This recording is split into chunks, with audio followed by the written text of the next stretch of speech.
Morning students. आज हम बात करेंगे अनबैलेंस ग्रोथ थ्योरी, असंतुलित वृद्धि सिद्धांत के बारे में। हमने पिछली क्लास में संतुलित वृद्धि सिद्धांत के बारे में पढ़ा। आज हम असंतुलित वृद्धि सिद्धांत के बारे में पढ़ेंगे। इसका एक हिस्सा आज हम पढ़ेंगे और जो रिमेनिंग रह जाएगा वो नेक्स्ट क्लास में हम पढ़ेंगे। असंतुलित वृद्धि सिद्धांत के जो प्रतिपादक हैं उनका नाम है अल्बर्ट हर्शमैन। कई बार ये क्वेश्चन पूछा आता है कि असंतुलित वृद्धि सिद्धांत का प्रतिपादन किसने किया है? अल्बर्ट हर्शमैन ने किया है। संतुलित वृद्धि सिद्धांत के परिणाम स्वरूप अल्बर्ट हर्शमैन ने असंतुलित वृद्धि के सिद्धांत का प्रतिपादन किया है। इस सिद्धांत का कौन कौन से अर्थशास्त्रियों ने समर्थन किया है? इसमें है H.W. Singer, C.P. Kindleberger, Paul Streeten, W.W. Rostow. कौन कौन है? H.W. Singer, C.B. किंडलबर्गर, पॉल स्ट्रीटन और W.W. रोस्टो। ये भी कई बार क्वेश्चन आ जाता है एग्जाम्स वगैरह में कि कौन से अर्थशास्त्री संतुलित वृद्धि से रिलेटेड है और कौन से अर्थशास्त्री असंतुलित वृद्धि से रिलेटेड है। तो आपको ये जानकारी होनी चाहिए कि असंतुलित वृद्धि का समर्थन करने वाले कौन कौन से अर्थशास्त्री हैं। जैसे रॉस्टो है, स्ट्रीटन है, सिंगर है, हर्शमैन है। ये सब अर्थशास्त्री किससे रिलेटेड है? असंतुलित वृद्धि से रिलेटेड हैं। परंतु इस सिद्धांत की क्रमबद्ध तरीके से व्याख्या करने का श्रेय अल्बर्ट हर्शमैन को जाता है। जो सिस्टमैटिकली इसकी एक्सप्लेनेशन दी है वो केवल और केवल किसने दी है? हर्शमैन ने दी है। उनका विचार है कि आर्थिक विकास की गति को तीव्र करने का बेस्ट तरीका अर्थव्यवस्था में सुनियोजित ढंग से असंतुलन पैदा करना है। उन्होंने कहा कि यदि हम ग्रो करना चाहते हैं, यदि हम इकोनॉमिक डेवलपमेंट चाहते हैं, तो इसके लिए क्या करना होगा? हमें अनबैलेंसेस क्रिएट करने होंगे। इसके लिए हमें इकोनॉमी में सिस्टमैटिकली असंतुलन पैदा करना होगा। इसी असंतुलन से क्या मिलेगा? हमें डेवलपमेंट मिलेगा। किसने कहा है ये? हर्शमैन ने कहा है। तो असंतुलित वृद्धि का सिद्धांत का जो प्रतिपादन है वो किया है अल्बर्ट हर्शमैन ने। रॉस्टो, स्ट्रीटन, किंडलबर्गर, सिंगर, इन्होंने क्या किया है? समर्थन किया है। और ये सब कहते हैं कि यदि इकोनॉमिक ग्रोथ करनी है, इकोनॉमिक डेवलपमेंट करना है, तो हमें सिस्टमैटिकली अनबैलेंसेस क्रिएट करने होंगे। यदि हम ऐतिहासिक दृष्टि से भी देखें तो हमें पता चलेगा कि पश्चिमी देशों ने असंतुलित वृद्धि की रणनीति को अपनाया है। 19वीं शताब्दी में यदि हम रेल निर्माण को लें या 20वीं शताब्दी में नदी घाटी परियोजना को लें तो ये सब भी क्या है? असंतुलित वृद्धि के एग्जाम्पल्स हैं। इंग्लैंड में जो औद्योगिक क्रांति हुई है या फिर इंडिया में जो ग्रीन रेवोल्यूशन हुआ है, ये सब भी अनबैलेंस्ड ग्रोथ के एग्जाम्पल्स हैं। इन क्षेत्रों का विकास संतुलित वृद्धि के अनुरूप नहीं था। ये सब अनबैलेंस्ड ग्रोथ के अनुरूप हुआ है, संतुलित वृद्धि नहीं हुई। संतुलित वृद्धि का मतलब होता है सभी सेक्टर्स का समान रूप से ग्रो करना। असंतुलन का मतलब है कि एक सेक्टर को ग्रो करना, उस सेक्टर की ग्रोथ से दूसरा सेक्टर अपने आप डेवलप हो जाएगा। अब हम डेफिनेशंस देखेंगे कि कौन कौन से अर्थशास्त्रियों ने असंतुलित वृद्धि के संदर्भ में क्या कहा है।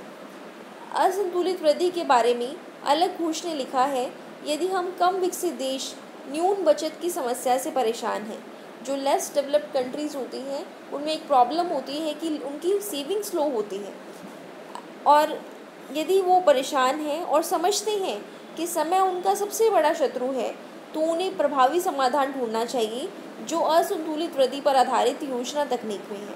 तो इन्होंने स्पष्टतः किसका समर्थन किया? असंतुलित वृद्धि तकनीक का समर्थन किया।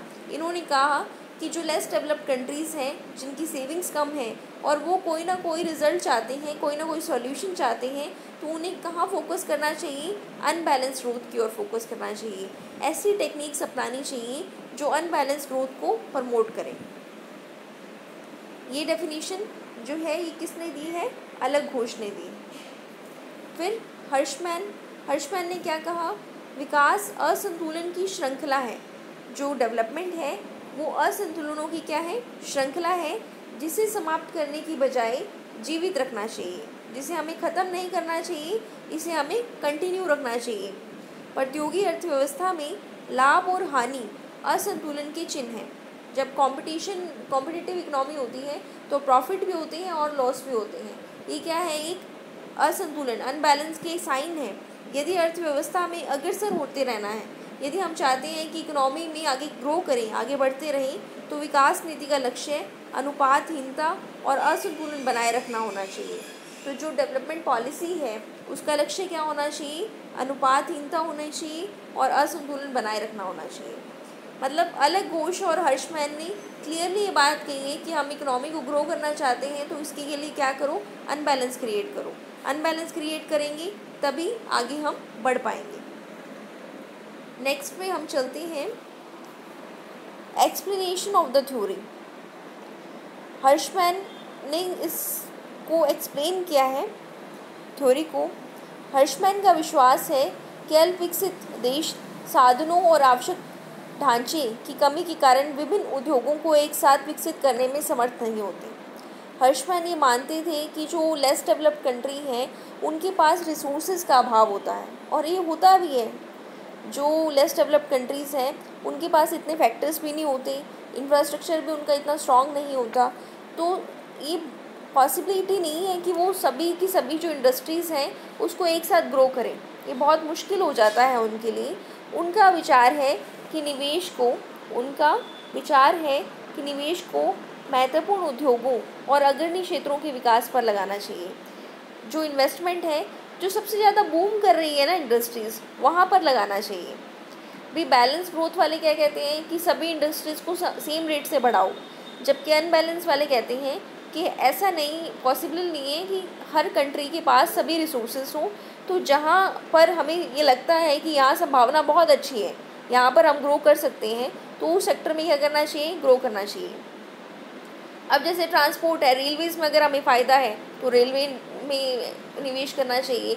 अगर हमें लग रहा है कि गंगानगर है तो कीनू का जो उत्पादन है उसमें फ़ायदा है, कोई प्लांट लगाने का फ़ायदा है, तो हम उसमें निवेश करना चाहिए। जहाँ पर हमें ऐसा लगे कि इन्वेस्टमेंट करना हमारे लिए प्रॉफिटेबल होगा, वहीं पर हमें इन्वेस्टमेंट करना चाहिए। निवेश की यह पद्धति निवेश के और अवसर पैदा करेगी। यदि इन्वेस्टमेंट हम इस सेक्टर में करते हैं तो इससे और अधिक इन्वेस्टमेंट की जो अवसर हैं, अपॉर्चुनिटीज़ हैं, वो पैदा होंगी और आर्थिक विकास के लिए रास्ता साफ करेंगी, और इससे क्या होगा? इकोनॉमिक डेवलपमेंट बढ़ेगा। उन्होंने संकेत दिया कि औद्योगिक देशों का विकास असंतुलन के आधार पर हुआ है। उन्होंने कहा कि जो औद्योगिक देशों का विकास है वो असंतुलन के आधार पर हुआ है। उन्होंने तर्क दिया कि विकास की प्रगति जो है वो अनबैलेंस से ही हुई है। उन्होंने बात की कि अमेरिकन अर्थव्यवस्था के 1950 के विकास की तुलना में 1850 में विकास से की जाए तो बहुत सी चीज़ों में वृद्धि हुई है। प्रत्येक चीज़ का जो वृद्धि दर है वो समस्त देश में एक समान नहीं था। वृद्धि का संचार अर्थव्यवस्था के क्षेत्रों से अन्य क्षेत्रों में हुआ, एक उद्योग से दूसरे उद्योग में, एक फर्म से दूसरे फर्म में। उन्होंने कहा कि जो वृद्धि है वो एक इंडस्ट्री से दूसरी इंडस्ट्री की ओर ऑटोमेटिकली मूव कर जाएगी, एक इकोनॉमी से दूसरी इकोनॉमी की ओर ऑटोमेटिकली मूव कर जाएगी। लेकिन ग्रो किसको करो? जो जिसमें संभावना ज़्यादा है उस इंडस्ट्रीज़ में ही आप इन्वेस्टमेंट करो। वहाँ इन्वेस्टमेंट करने से और अधिक अवसर पैदा होंगे और दूसरी जगह पे और इन्वेस्टमेंट ऑटोमेटिकली हो जाएगा। तो उन्होंने क्या कहा है? औद्योगिक देशों का विकास जो है वो असंतुलन के आधार पर हुआ है। अमेरिका के बारे में भी उन्होंने जिक्र किया है, अमेरिका के बारे में भी जिक्र किया है। नेक्स्ट स्लाइड में हम चलेंगे निवेश की केंद्रमुखी तथा अपसारी श्रृंखला। इंग्लिश में कहते हैं convergent and divergent series of investment. ये भी बहुत इंपॉर्टेंट है। अनबैलेंस ग्रोथ थ्योरी अपने आप में बहुत महत्वपूर्ण है। इसमें बहुत सारे कंसेप्ट्स आएंगे जैसे social overhead capital, convergent and divergent series, backward and forward linkages. तो ये जो छोटे छोटे टॉपिक्स हैं ना, ये काफ़ी महत्वपूर्ण है एग्जामिनेशन पॉइंट ऑफ व्यू से भी, और कई बार कॉम्पिटिटिव एग्ज़ाम्स में भी पूछे जाते हैं। अगर आप फर्स्ट ग्रेड, कॉलेज एजुकेशन या फिर नेट वगैरह के एग्ज़ाम्स दोगे तो उसमें भी क्वेश्चंस पूछे जाते हैं। तो आज तो केवल हम कन्वर्जेंट एंड डाइवर्जेंट सीरीज़ पर ही बात करेंगे। जो हमारी नेक्स्ट क्लास होगी उसमें हम बैकवर्ड फॉरवर्ड लिंकेजेस, लाभ हानियाँ, इन सब जो पार्ट हमारा छूट जाएगा उसके बारे में चर्चा करेंगे। निवेश की केंद्रमुखी तथा अपसारी श्रृंखला। यहाँ पर निवेश की केंद्रमुखी अपसारी श्रृंखला। हर्षमैन के अनुसार निवेश श्रृंखला दो प्रकार की होती है, केंद्रमुखी श्रृंखला और अपसारी श्रृंखला। इन दोनों की व्याख्या बाहरी बचतों की उत्पत्ति और उपयोग के संदर्भ में की गई है। बाहरी बचतें, एक्सटर्नल इकोनॉमिक्स, बाहरी बचतों की उत्पत्ति और उपयोग के संदर्भ में की गई है। जब नई परियोजनाएं आरंभ होती हैं तो वह प्रचलित परियोजनाओं द्वारा पैदा की गई बाहरी बचतों का उपयोग करते हैं। जैसे ही हम नई पॉलिसीज़ अपनाते हैं तो जो पुरानी पॉलिसीज़ से एक्सटर्नल इकोनॉमिक्स का फ़ायदा मिला है उसको हम क्या करते हैं, यूज़ करते हैं, नई बाहरी बचतें पैदा करते हैं, जिनका उपयोग आप आगामी परियोजनाओं में करते हैं। मतलब अगर हम कोई पॉलिसी अपनाते हैं तो जो पुरानी पॉलिसी से हमें फ़ायदा हुआ था, एक्सटर्नल इकोनॉमिक्स मिली थी। एक्सटर्नल इकोनॉमिक्स का मतलब क्या होता है कि यदि हम कोई भी फर्म है, इंडस्ट्री है, उसका जो फ़ायदा है वो कहाँ कहाँ तक जाएगा, एक्स्ट्रा प्रॉफिट्स आगामी परियोजनाएं करती हैं। इस प्रकार बाहरी बचतों की उत्पत्ति और उपयोग का सिलसिला चलता रहता है।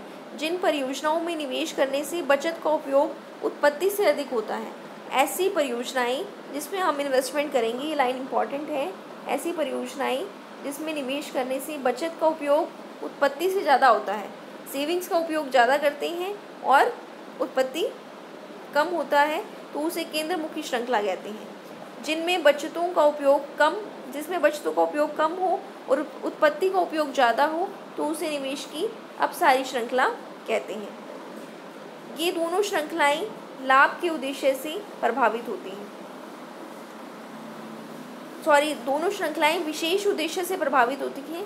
जो निवेश की केंद्रमुखी श्रृंखला है वो लाभ के उद्देश्य से प्रभावित होगी और इसका जो निवेश है वो निजी उद्यमकर्ता द्वारा किया जाएगा, जबकि निवेश की जो अपसारी श्रृंखला है वो सामाजिक कल्याण के उद्देश्य से प्रभावित होगी। ऐसा निवेश जो है वो सार्वजनिक संस्थाओं द्वारा किया जाता है। केंद्रमुखी निवेश सीधी उत्पादक क्रियाओं को कहते हैं DPA, डायरेक्ट प्रोडक्टिव एक्टिविटीज़ में किया जाता है। और जो अपसारी निवेश है वो सोशल ओवरहेड कैपिटल में किया जाएगा। अपसारी निवेश किस में किया जाएगा, सोशल ओवरहेड कैपिटल में किया जाएगा। अब क्वेश्चन ये उठता है कि निवेश श्रृंखला को कैसे प्रोत्साहित किया जाए और विकास नीति क्या हो जिससे सामाजिक ऊपरी पूंजी में निवेश को प्रोत्साहन मिले और बाहरी बचतों की उत्पत्ति में सहायता मिले। अब कैसे यह पॉलिसीज़ अपनाई जाए, कौन सी निवेश श्रृंखला अपनाई जाए, ये बात करेंगे हम कल कि SOC क्या है, DPA क्या है और किस तरह से इसमें इन्वेस्टमेंट किया जाए।